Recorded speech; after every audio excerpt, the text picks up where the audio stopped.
Hello students, today we are going to learn the new poem that is Worn, which is written by Sylvia Stultz. First of all, let's talk about the title. The title Worn is very appropriate with the current situation. The human being has been destroying nature and its sources.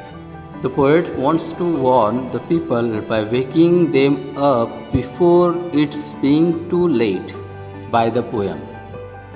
Now let's know about the poet. Poet name is Sylvia Stultz.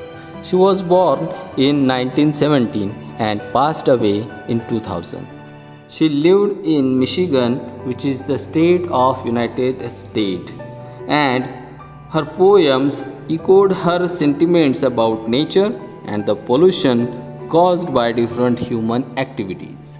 Let us have the summary of this poem. Worn is a poem about pollution written by Sylvia Stultz. The poet talks about how beautiful our planet was before pollution spoilt it.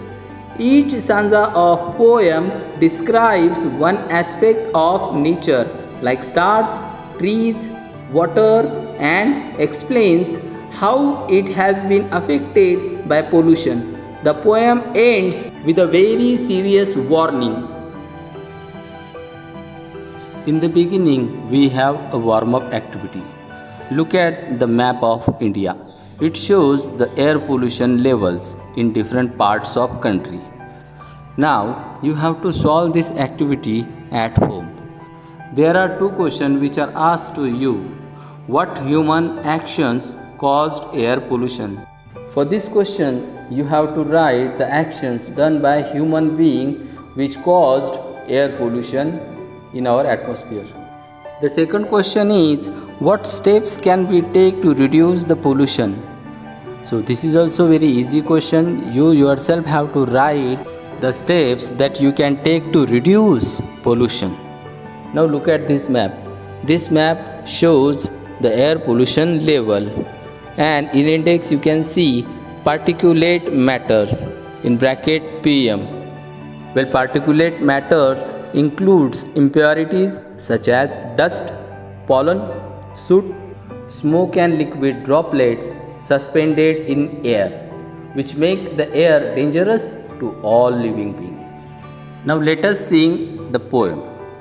The sand of time have rendered fair, blue skies on high no longer clear.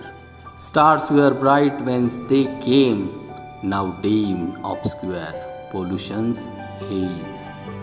Crystal clear our waters gleamed, fish abundant, rivers streamed, ocean floors sandy white, now littered brown, pollution's plight. Trees towards high above, trunks bearing professed love, birds chirping from sights unseen, gone papers join pollution's team. One can't blame pollutions alone, as they say, you reap what you have sown. So let us plant a better seed, tear out old roots, cultivate weed. Protect what has been given for free, our water, skies, wildlife and trees. For once they are gone, don't you say, consider yourself warned of that fatal day. Now we will see explanation of the poem stanza wise, and we will also see the unfamiliar words. The sand of time have rendered fair. Here, the sand of time means years that have passed by. So here, poet Sylvia wants to warn the people that whatever years have passed, they brought fear in the mind of the people. Rendered means here brought. Brought is the past tense form of bring. Blue skies on high no longer clear. Stars were bright whence they came, now dimmed, obscured, pollution's haze. She says that stars were bright from wherever they came. Whence means from where. So from wherever they came, They were looking very bright at that time, but poet says now they are looking dim. They are obscured now. Now, obscured means hidden. So, they are hidden nowadays. Now, what is haze? Haze is a fine particle having smoke, dust, and liquid droplet which have covered the blue sky, and due to what we can't see bright stars. Crystal clear our waters gleamed, fish abundant, rivers streamed, ocean floors sandy white, now littered brown pollution's plight. In the second stanza, poet says about water pollution. She says we had crystal clear and shining water. We had abundant fish in moving rivers. Our ocean's floors were looking sandy white, but now they are littered. They are littered by human being. They are looking now brown due to pollution's plight. Well, pollution plight means unfortunate situation of pollution which is created by human. Let's move on next stanza.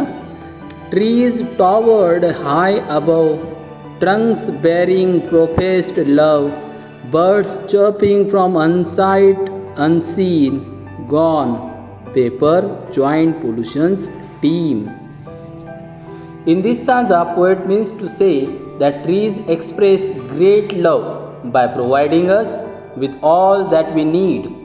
They give us shade to rest, fruits to eat, and wood to build our home. The poet says that the birds that used to chirp all around us have disappeared, and the need for paper has destroyed the trees which sheltered these birds. Both pollution and papers are joined now and became the reason for the disappearance of the trees and birds. By reading these lines, what pictures appears in front of us? We can see unfortunate situation and despair. One can neither see the lush green trees nor hear the cheerful chirping of birds. Now let's see the next stanza. One can't blame pollution alone. As they say, you reap what you have sown. So let us plant a better seed, tear out old root, cultivate weed. In this stanza, poet brings out the truth by the proverb, you reap what you sown. Here, reap means cut and sown is the past participle of sow, which means the process of spreading seeds on the ground to have plants. So by this proverb, the poet draws a vivid picture of the environmental problem as it stands today. We can see in the image the industrial development and urban lifestyles are largely responsible for the pollution that has affected the clear blue sky, our water, and natural vegetation.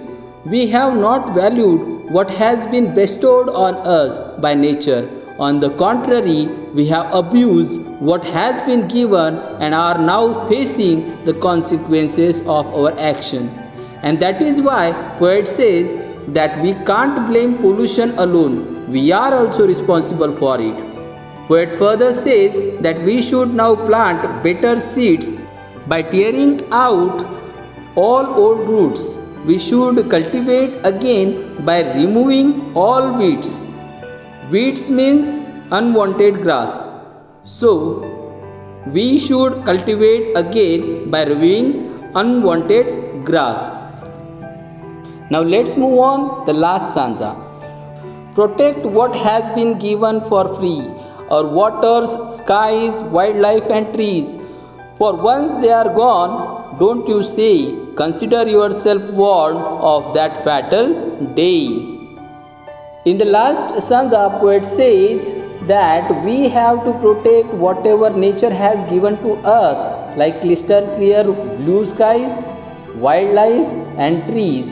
And the last two lines talk about the fatal day, When we will be deprived of all the natural resources, we all have neither fresh air nor clean water to drink. Here she is trying to convince us to consider about the current situation as warning and protect Mother Earth and nature. Here fatal means deadly. There will be a deadly day if we won't consider it and take strong actions. Now let us see poetic appreciation. In poetic appreciation, we will see rhyming words.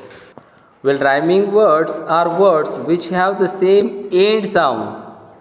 In the first stanza of the poem, we can see the last word in the first line, fear, is rhyming with the word clear in the second line. It means they are rhyming words.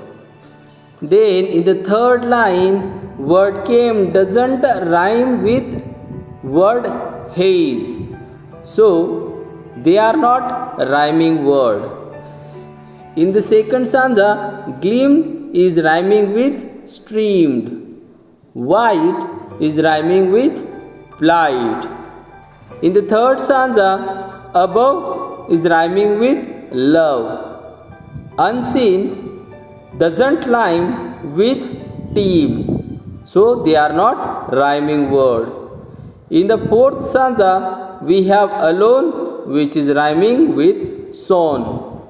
Seed is rhyming with weed.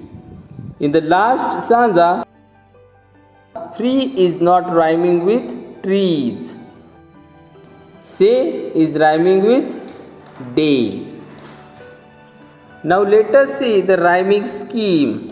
Rhyming scheme is the order in which rhyming words are placed at the end of the line. In this poem, poet doesn't follow a regular rhyme throughout the poem. Regular rhyme means same rhyming scheme for the all stanza. In the first line, fear word is rhyming with clear. We will put here A. Word came is not rhyming with haze. So we will use B for came and C for haze. Now we have complete rhyming scheme for the first stanza, that is AAPC. Let us see the next stanza. In the next stanza, gleam is rhyming with stream. So we will use A for these rhyming words. White is rhyming with plight. So we will use B. So the rhyming scheme of this stanza is AABB. In the third stanza, above is rhyming with love. So we will use here A. Unseen is not rhyming with team. So we will use B for unseen and C for team. The rhyming scheme of this stanza is AABC. In the fourth stanza, alone is rhyming with sown. So we will use A. Seed is rhyming with weed. So we will use B for these rhyming words. Now for this stanza we have rhyming scheme AABB. In the last stanza, free is not rhyming with trees. So we will use A for free and B for trees. Say is rhyming with day. So we will use here C for these words. Total rhyming scheme for this stanza is ABCC. The next poetic device is imagery. Imagery is a figure of speech. It is used to appeal the five sense organs of the reader by the use of geographical objects. It creates image or scene in front of the reader. In this poem, poet has used a number of images such as blue skies, bright stars and sandy white ocean floors and seas to draw a vivid picture of the landscapes as it should have been in front of us. So students, we will stop here. Well. Have you subscribed my channel or not? Please subscribe it. Press the bell icon to get the notifications of the new videos which are too interactive. Till then, have a nice time.